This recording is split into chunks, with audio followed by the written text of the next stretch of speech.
Okay, just for a refresher here, on your spaceship, if you double click the spaceship script, we can see this private float speed here. We could change this number and make it bigger if we want, and go ahead and test it, and your spaceship will move around faster, so you can play around with that speed. And you can't access the variable right here, but we're going to do something later that could show you how to do that and access the variables right here in the inspector. And so now it flies around a little bit. And you can see, though, because our camera is like has a perspective view, and we want this to be a 2D game, so you're always just going to see the side of the ship. We're going to go ahead and work on our camera real quick. We're going to change this from perspective to orthographic. Okay, and then when you test it, yes, the spaceship will be moving around, but you'll always just see the side. And you probably noticed a lot of two-dimensional games are like this, a lot of 2D games. And so that is one thing to do, change from projection to orthographic. And we'll write a script later to keep that camera flying along with us as we go further to the right of the screen. But today we are going to now add a projectile. So we're going to go ahead and hit create an empty game object. Let's go ahead and name it projectile. And inside of this game object, we are going to create, we're just going to add a sphere into it, okay? And there we have our sphere. Let me just move the spaceship out of the way a little bit. I could hit 2D here so we can just see what that. And so the sphere's obviously pretty big size. So I'm going to go ahead and change the scale for the X, Y, and Z to 0.5 for right now. Okay, and then we want this projectile to appear when we press. We're gonna make it shoot when we press the space bar. But we need to do something first. In this assets folder, we're going to right click and create a new folder. And Unity has this ability to pull in what are known as prefabs, prefabricated objects that you could just pull into the game whenever you do something or whenever you want. And what we're going to do here is, first we're going to add a script to our projectile to make it move. So we're going to say add component. We're going to make it a new script. And let's call this script, how about something pretty simple like projectile script. So, whoops, what did I do? Projectile script. Okay, hit enter, give it a couple seconds. And then once it does its thing, we can open that script up and we can edit it. Okay, so we're going to go ahead and hit edit here, and then we are going to, this time we're going to make this a public float. Okay, I want you to see the difference between a private and public and see the advantages. And so it's going to have its own speed, and we're going to set it to begin with at 0.1 F. Okay. We'll see what that does. I don't know why there's a negative there. I didn't mean to do that. Okay, and then public float speed. What is missing here? We have something a little goofy. 0.1 F. Okay, and then let's go ahead and hit save. Control S, and that's what I don't have. I don't have the equal sign. Okay, so it equals here. And then when on the update, we are going to say transform dot position is equal to a new vector 3. We have to write this out. Well, we can move things in different ways. This is how I'm going to do it this time. So we're going to say vector 3, and we're going to get its current transform position. And his x coordinate, it's going to say x, y, and z. Okay, and we're going to say, whoops, plus speed. And then his transform position, y and z will just stay the same. And transform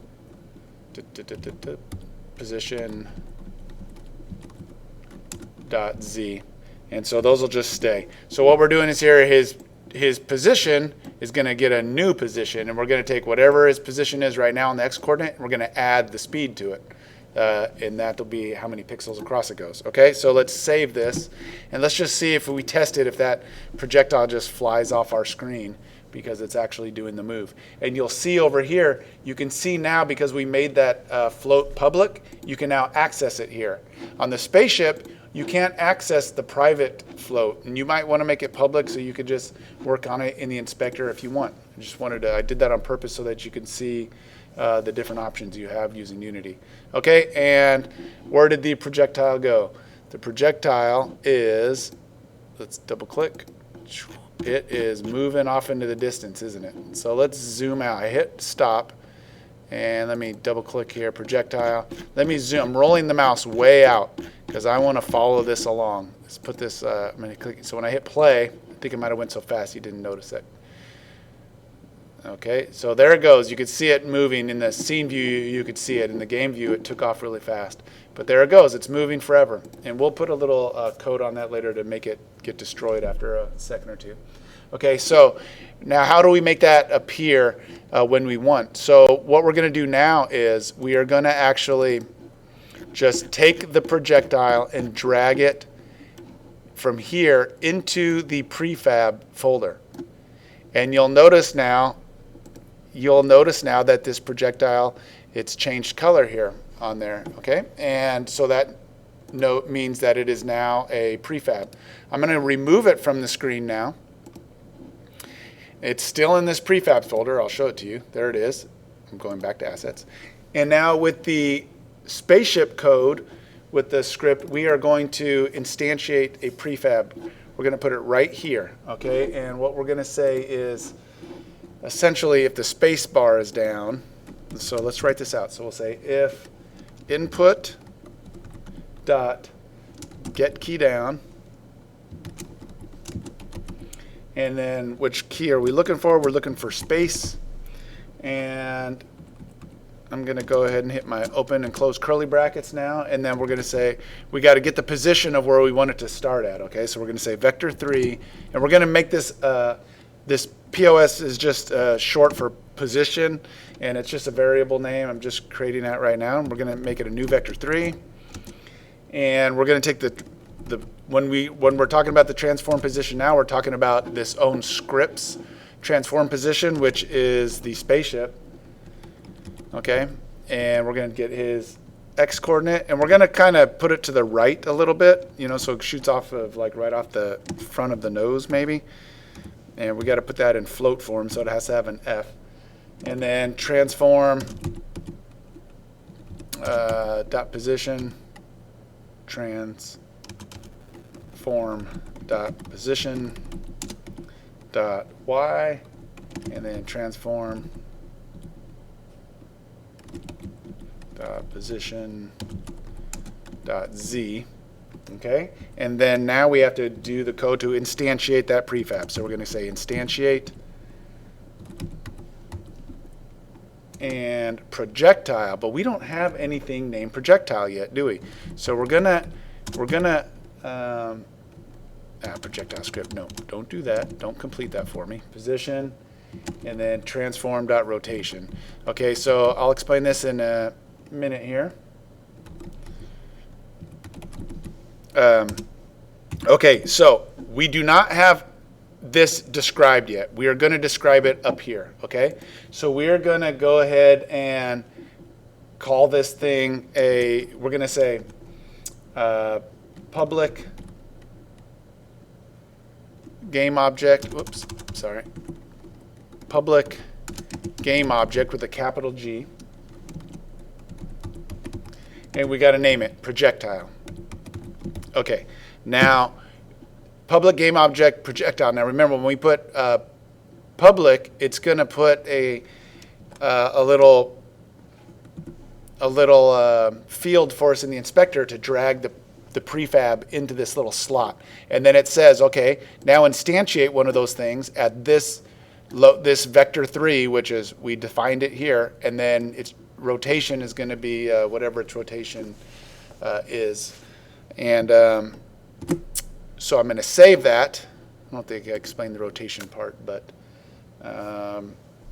let's just put that on the shelf for a second, and let's work on this inspector. So once it saves, and if there are no errors, we will get the projectile slot right here. That's great. So we're going to take this prefab. I have to have the spaceship selected, and I can drag this prefab right into this slot.